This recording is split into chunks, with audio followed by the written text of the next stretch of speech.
प्रातः काल उठ के, क्योंकि कार्तिक का पवित्र महीना चल रहा है, इसमें प्रातः काल सूर्योदय से पहले स्नान करना चाहिए और उठ के श्री कृष्ण जी का नाम का सुमिरन कर ले, राम जी के नाम का सुमिरन कर ले, तो वो भी भव से पार हो जाता है। तो एक नी आधी घड़ी आदि में पुनियाद, जितना भी समय मिले प्रभु के भजन में अवश्य लगाना चाहिए। लगाना तो रोज चाहिए, रोज प्रातः काल उठना चाहिए। प्रातः काल उठ के प्रभु के नाम का सुमिरन करना चाहिए, उसके बाद उसका धन्यवाद करना चाहिए और धन्यवाद करके फिर अपने नित्य निमित्त कर्म करने चाहिए।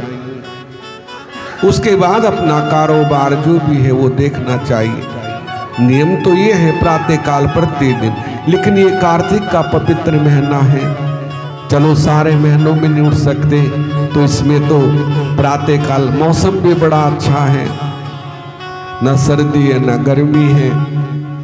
प्रातः काल स्नान करें, स्नान करके प्रभु का नाम का जाप करें, क्योंकि कलयुग केवल नाम आधारा, सुमिर सुमिर नर उतरे ही पारा।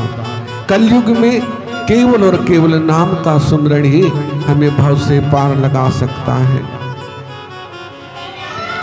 अनविज्ञ होके अबोध बालक की तरह जो उसका नाम पुकारता है ना, तो भगवान अवश्य सुनते हैं। और जो चतुराई करता है उसे कभी प्रभु नहीं मिलते, ये बात ध्यान रखना। क्योंकि प्रभु को तो केवल प्रेम भाता है। बिक गए मदन गोपाल भक्तों की भक्ति पे, वो बिक भी जाते हैं, वो इतने दयालु हैं। ठाकुर जी बड़े दयालु हैं। तो अबोध बिल्कुल निश्चल मन हो, छल कपट ना हो, निर्मल मन हो, निर्मल तन हो, तभी हम उसे प्राप्त कर सकते हैं। अन्यथा बड़ी बड़ी तपस्याएं करने वाले भी पीछे रह जाते हैं, लेकिन जो सच्चे मन से नाम का सुमिरन करता है ना, वो अवश्य उस प्रभु को प्राप्त कर सकता है। जो शक्ति नाम में है वो किसी चीज में नहीं है। और केवल मन निर्मल होना चाहिए। जो प्रभु कर सकते, जो ठाकुर जी कर सकते, वो संसार में कोई ऐसी शक्ति नहीं है जो वो कर सकते हैं। चाहे तंत्र मंत्र जो मर्जी कर लो, तंत्र मंत्र मत सब झूठ है, मत भरमो संसार, और सार शब्द जाने बिना कोई न उतरे पार। जिसके पास सार शब्द की कमाई है, उसे किसी चीज की जरूरत नहीं है, उसे किसी के आगे झुकने की जरूरत नहीं है। बस मन निर्मल हो और प्रभु का भजन अपने अंदर चलता रहे। ओम ओम हरे कृष्णा हरे राम उठते बैठते सोते जागते हमेशा जो नाम का सुमिरन करता है, तो प्रभु उसकी स्वयं रक्षा करते हैं। ये सच्ची और पक्की बात है। और जो हम चतुराई दिखाते हैं, चाहे जितनी मर्जी दिखा लो, हमारे काम नहीं आने वाली, ये भी पक्की बात है। तो हमें अबोध बन के और निश्चल मन से प्रभु की शरणागत होना चाहिए। शरणागत वत्सलम, जो प्रभु की शरणागत है, ठाकुर जी की शरणागत है, वही भव से पार हो सकता है।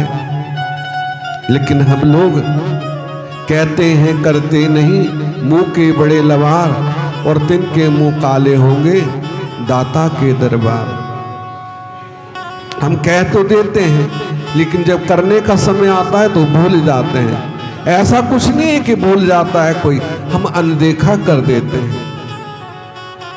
भूलता कोई क्या खाना खाना भूल जाते हैं? क्या सोना भूल जाते हो? कुछ नहीं भूलता है, केवल हम झूठ बोल देते हैं, हम तो भूल गए थे जी। ये सच्चाई है। तो केवल अपने मन को नाम में लगाओ, कुछ नहीं रखा है। और संसार में शरीर चलाने के लिए धन भी चाहिए, उतना प्रभु जब आपने नेक काम करोगे तो अवश्य देगा। सत्य मार्ग पे चलोगे तो अवश्य देगा। कर्म तो करना ही पड़ेगा, लेकिन हम लगे हुए इकट्ठा करने में, जबकि पता है कि कुछ भी साथ नहीं जाना है। आज प्राण निकल गए, कल दूसरा दिन, तो क्यों नहीं शुभ कर्म अपने हाथ से कर लो, अच्छे कर्म कर लो, ताकि परलोक में भी हमारा मार्ग साफ रहे और इस लोक में भी साफ रहे। वही हमारे साथ जाना है। और भक्ति भी अच्छी करनी चाहिए। प्रातः काल हमारी माताएं बहुत आते हैं, लेकिन माताएं तो माताएं हैं, ठीक है ना। मैं रोज कहता हूं कि सही ढंग से दीपक, और एक बालक रूप भी है जो उसे लगाता है ना, वो अपने बालक की तरह उसका पालन पोषण करता है, जल देता है, धूप दीप दिखाता है। और यदि कार्तिक में आके जल्दीबाजी में उसे हम जो है अग्नि लगा दें तो कितनी बुरी बात है। यदि हमारा जरा सा हाथ भी जल जाए, कहीं जरा सा पतंगा लग जाए, कितना दुख होता है। तो कहाँ है ना कि तुलसी वृक्ष ना मानियो, गाय ना मानो ढोर, और जो इनकी पूजा करे वो पूजे नंद किशोर। कि गाय जो है वो गौ माता है, वो ढोर नहीं है, वो पूजनीय है। ऐसे ही तुलसी भी पूजनीय है। तो तुलसी की पूजा करो कार्तिक के महीने में, यह बात याद रखने वाली है। और दीपक दिखा के हम जैसे आरती दिखाते हैं और फिर दूर रख दो ताकि आंच ना लगे। अरे जैसा कष्ट हमें होता है वैसा उसको भी होता है। और यदि हमने उसे वृक्ष ही माना, भगवान को पत्थर माना, तो भगवान तो पत्थर ही रहेंगे, फिर वो कुछ नहीं कर सकते। भगवान की मूर्ति हमारे लिए साक्षात श्री राम जी हैं, ठाकुर जी हैं। क्योंकि यही कलयुग में भव से पार उतारने, भाव सच्चा होना चाहिए।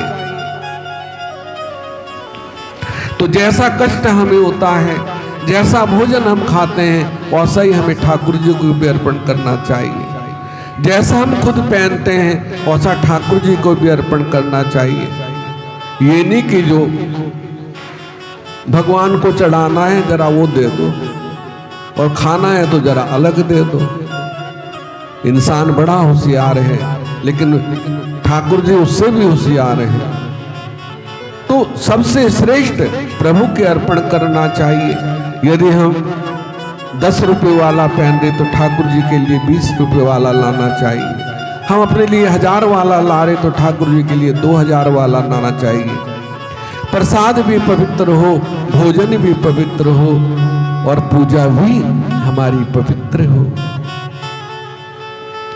ये नहीं कि भगवान के पास ही जब हमें आंच लग रही तो भगवान को भी आंच लगेगी। मैं बार बार समझाता हूं, लेकिन हमारी माताएं तो बहुत पूजनीय हैं और पहुंची हुई हैं। तो इसलिए बात को सुनना चाहिए, उसे ध्यान रखना चाहिए।